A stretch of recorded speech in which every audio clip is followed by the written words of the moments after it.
All right, Taurus, you have your theme of the month is the Chariot. So immediately that tells me Cancer. Maybe you're dealing with a Cancer, maybe you've dealt with Cancer, or maybe a water sign, Cancer, Scorpio, Pisces. The Chariot is somebody who is, figuring out their duality, so to speak, their devil and their angel side. Somebody who's compromising with their own inner truths and beliefs. This is about self-control. It's about balance.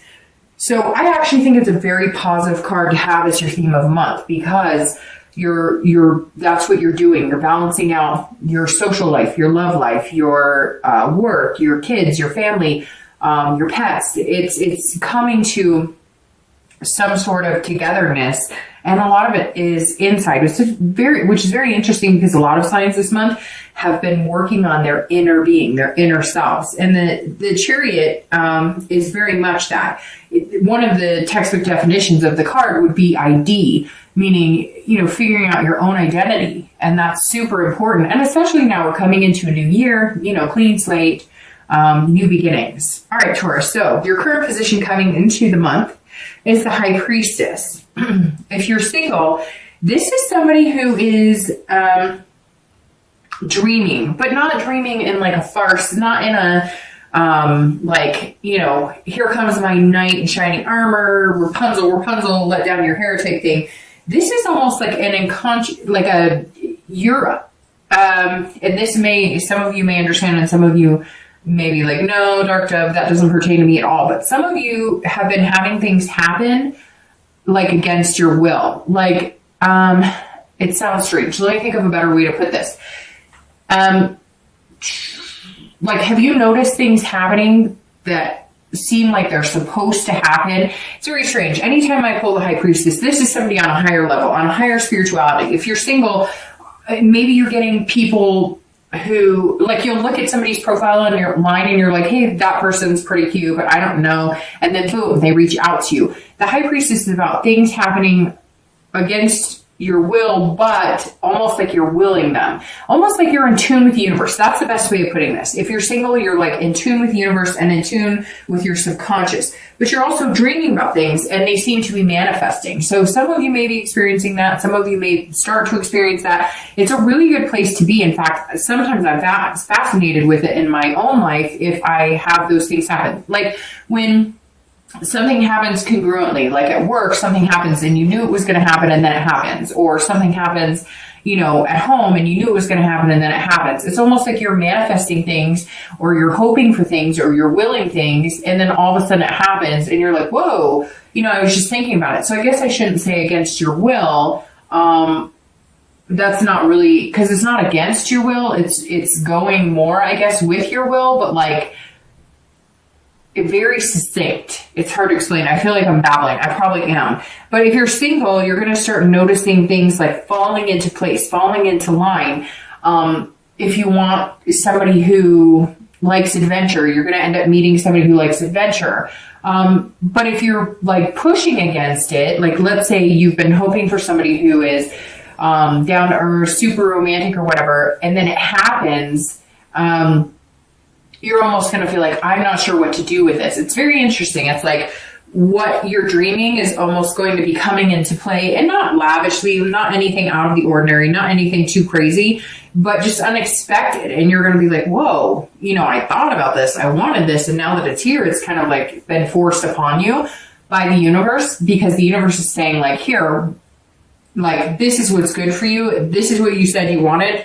Here you go. So in the dating world, that means either people are contacting you that you wouldn't expect, or, maybe you have always been somebody who likes gaming, and all of a sudden you're going to meet somebody who takes you out of your comfort zone, who's like, oh, I don't game at all. But it's not, none of it's negative. The High Priestess is a very positive card. This is something on a level that you cannot control. This is somebody maneuvering your dating life and saying, let me take the wheel. I'm going to introduce you to really cool people. You're going to meet some amazing, and almost intuitive people that you're going to have an instant connection. When you're around somebody and you're supposed to be around them, or you're around them and you can almost feel the energy, that's how you're going to feel, Taurus. Very interesting, very exciting here too for you, because you're an earth sign and you don't not that you can't, and I'm sure people are going to be like, Dark Dove, I have this all the time. But the earth signs are the ones who are not as tuned into that. As, like, people could be giving you the vibe of, I think you're cute, I think you're sexy, and you're like, what? They weren't giving me that vibe, and everybody else around can see it, but you don't see it because you're like being very, very logical. Like, if they were attracted to me, they'd come right up and say, hey, I'm attracted to you, because that's how you are, right? You're frank and you're upfront. But not everybody works that way. Some people are coy or shy or kind of put on a flirtatious. So if you're single, like, good things are happening around you, and you may not have noticed unless you start tuning into it. If you're looking to reconcile, this says that there's some sort of, like, you are picturing yourself getting back together with this person. You're trying to manifest it. There is something attached here. There is something, a connection that's really strong. For a lot of you who are looking to reconcile, that connection is still there, and you're almost seeing this type of situation happen. Like, if you've been thinking about them a lot. So I've learned that if you think about somebody steadily for a little bit during the day or something, and they're just popping into your mind, right? Like an unconscious type, I don't know if you should say unconscious or subconscious. I guess subconscious, because unconscious always reminds me of like somebody laying there. But like, if all of a sudden they're popping into your head, let's say you're driving down the car and they pop into your head, there's a really good possibility that you've popped into their head. That's what some of these connections are about. So if you're looking to reconcile, I feel like, Taurus, there is a very strong current here still. And you may start noticing that if you're thinking about this person, they may contact you. If there's been no contact, they'll contact you, or you may be thinking about them so much that you want to contact them. But again, somebody else is driving here. It's not you coming into the month. It's a lot of spirituality around you, like a higher being. Whether you believe in God, whether you're atheist, whatever your beliefs are, there's something else at work here, at play here for you, Taurus. All right. The next card you have is any thoughts or feelings coming into the month of December. And it's very, very interesting that you've got the Magician, because that's exactly what I'm talking about. The Magician. See, he's turning water into wine or whatever, grape juice.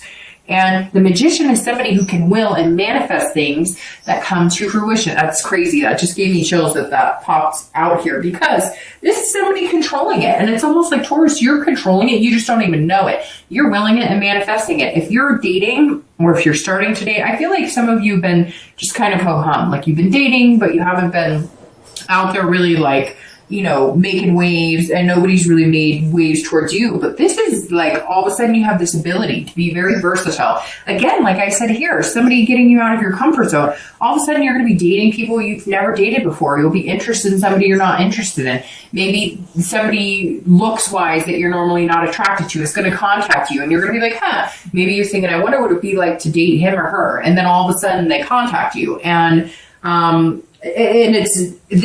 Magician is all about connection. So, Taurus, you have the ability this month to make some very strong connections and meet some very amazing people. I think this month is just going to be filled with experiences that you're not used to. It reminds me, I told one other sign this. I recently had a conversation with a friend of mine, and I was like, what? And he said, doing everything that I normally wouldn't do because it makes me uncomfortable. So he was like, I can't hike very far. He's been in the process of losing weight, etc. And he's like, I'm just going to do it. And it makes me uncomfortable, it makes me insecure, whatever, but I'm just going to do it. He's like, I'm going to start dating women that I normally wouldn't date. And I think that's kind of what's happening here for you, Taurus. But you're also like making connections in areas you normally wouldn't, in dating. Like, people are all of a sudden drawn to you. Not that they're not normally drawn to you, because Taurus are very attractive people, and people can be very magnetized by them. But the Magician's saying, look, if you want it, you can have it, because you've just got this energy about you. I mean, and it's like, almost like I can feel the energy just like bubbling over. You can probably hear it in my voice. I may sound a little ridiculous, but it's true. If you're looking to reconcile, there is this connection. The Magician literally says there's some sort of connection here that is above your control. Now, the one thing you can control is whether you're going to initiate it, pursue it, or whether you're not going to initiate it or pursue it. So if you want this connection to be strong and continue, you will need to do something. Eventually, these things do tend to fade. It's very interesting too, because you have the Chariot here. And in order to move the Chariot forward, you have to be going in the same direction. And I feel like for some of you, with the person you're looking to reconcile, you haven't been going in the same direction in a while. And now with the Chariot, there's an opportunity here to start getting that momentum back and moving forward. It's just whether you guys can decide if you want to communicate with them or they want to communicate with you, because I feel like some major stubbornness here. I apologize too, I may sound stuffed up. It keeps coming and going. All right, the next card you have is your distant past. So over the past few weeks, correct that. This is your distant past. So over the past 5-10 years. I always read this together with singles and anybody looking to reconcile, because this is generally not the person you're interested in reconciling. Yes, it does happen, but this is years ago. This could even be your childhood. So the 10 of coins or pentacles is about some sort of legacy. So some of you came from money, or you came from no money. But some of you have relationships based on these status quos, and you've just decided, Taurus, that you don't want to be a part of that. So some of you have dated because he or she had money, and not because they had money and you needed money. Look, Taurus is an earth sign, and this is an earth sign card. So Taurus is like Capricorn and Virgo, right? They take care of their business. They've got the job. They're dutiful. They're methodical. They're hardworking. So Taurus doesn't need anybody else's money necessarily. I mean, look, we've all been through our ups and downs, right? But Taurus, this is saying that maybe somebody you met, in the past, it was almost like keeping up with the Joneses. Like you only dated people who had a certain stature of life, or they had to have a job that kind of compared to yours or whatnot. You wanted somebody of equal value or even higher as far as work or career, finances and whatnot. And you realize now that that's kind of how you were brought up. Either you came from money and it was made to be such an important part of your life, or you didn't come from money and therefore it was something that you've been striving for a long time. Again, this goes to excess. So maybe there was, you always had an excess of suitors that, were wealthy, or, I don't know, for some reason it's coming in you dated people who were a certain caliber and you never really focused on the love or romance part of it. Or you watched your parents do this. Maybe you had a mom or a dad who only focused on the money aspect. You never saw them nourishing their relationship or having that romantic feeling. Maybe you came from a type of family that had some sort of surname that was a stature that you needed to complete. Or again, it could be that you came from parents who had no money. Maybe you were living in the back of a car. There's some other type of situations here that have failed your relationships past, because that there was this something set in stone. I will only date people who have this. I will only date people who have this. It's so important that they have a good job, and it's so important that together our finances work together, and whatever, that you are missing the mushy gushy innards of it. Now, not everybody had these experiences. Again, this is general, but for a lot of you, work has been a main focus, and that has ruined relationships. Or other things have been a main focus, but not necessarily love and, relationships. It's almost like you've kept yourself so busy, kind of like Virgos. You've kept yourself so busy in work and in other spaces that it's been a safety net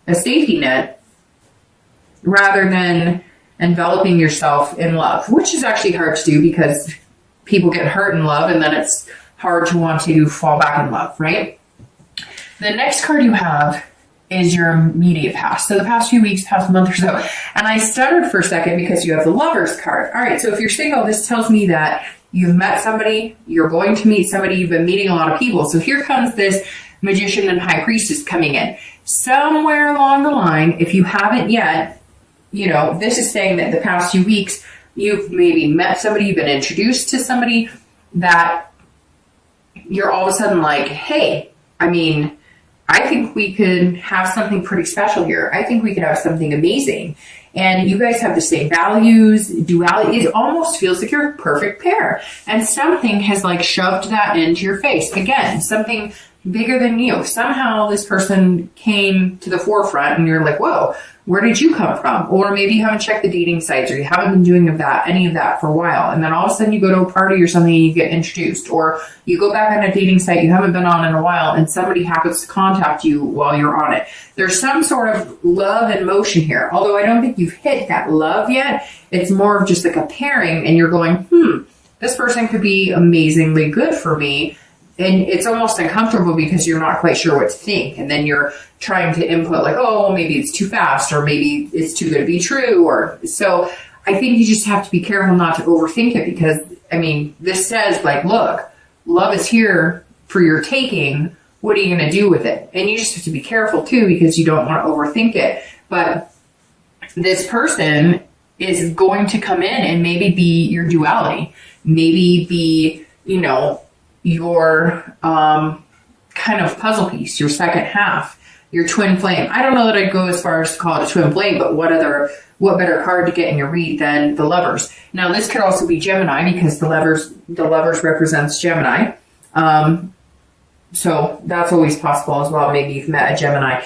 If you're looking for reconciliation, this is very positive. This says that you guys still share the same values. You're still connected. There's still love there. I mean, that's literally all I have to say about this. And in the past few weeks, you may have recognized that, or they may have gotten in contact with you, or you them. And for some of you, you're still not in contact, but like you got wind through a family member, a friend, or maybe they post something on Facebook like, I still miss my one, or something like that. And you're going, oh my gosh, okay, so they're not over me yet either. Somewhere here, something has like sparked again, and there's just this potential for being in love again. And the next card you have is your distant future. So in the next few months, generally, the next 2 to 3 months, and you have Temperance, which is patience. So if you're single, this is saying, look, you may meet this person. There may be lover energy here, but you don't want to rush into anything. And some of you kind of have your back against the wall, because you're going, whoa, whoa, whoa, whoa, whoa. Like, I want somebody and I want to meet somebody, but it's like it appeared, or it's going to appear, and you're going to be like, wait. I thought I was ready for it, and I am ready, but like everything in moderation. Like, okay, universe, I get it. And there's a balance too. And because you are an earth sign, you always want to keep everything in balance. Your earth signs are very diligent about, those types of things. So Temperance is saying you're still going to have that diligent attitude. You're still going to have that hardworking, like, I have to keep everything in balance. I have to make sure that there's compromise here. Like, yes, I'm going to spend a lot of time with this person, but it's almost like you're not ready to delve right in. And you will be, but this is saying there's nothing wrong with taking it slow and compromising on, I still have a job to do. I still have kids to take care of. I still have pets to take care of. I still have things that are important to me. So it's interesting. It's almost like you want to jump right in and like connect and just move. And the same with the Chariot. It's like, okay, you're flowing and you guys have this balance. It's very interesting because both of these mean balance and control. And because you're Taurus, you want to keep that control and sit steady. And Temperance is saying, yes, Taurus, you can still have it. Yes, you can still be in control. You can still balance your life, but you've got love to think about now too. So if you're looking to reconcile, it's very similar in the aspect of being patient. You are going to have to make some compromises if you guys get back together. Yes, you may be feeling like love. Yes, you may be like, holy crap, this is actually coming back into my life. I never thought we could do this. I never thought we could make this work. But it's got to be about compromise, or else you're going to end up in the same situation you were before. Whatever tore you guys apart, which I think for a lot of you, it was not going in the same direction. One of you wanted to move in together. The other person didn't. One of you guys wanted to commit fully. One of you didn't. One of you wanted marriage, kids. The other one didn't. There's a lot of different, factors here. It could even be somebody had to go off for a job and you guys, or college or whatever, and you guys decided to separate during that time. And now it's like back in your face, and it's almost like, almost a smack in the face because it's coming so easy, and there's this potential for love again. And I think for some of you, you weren't expecting it.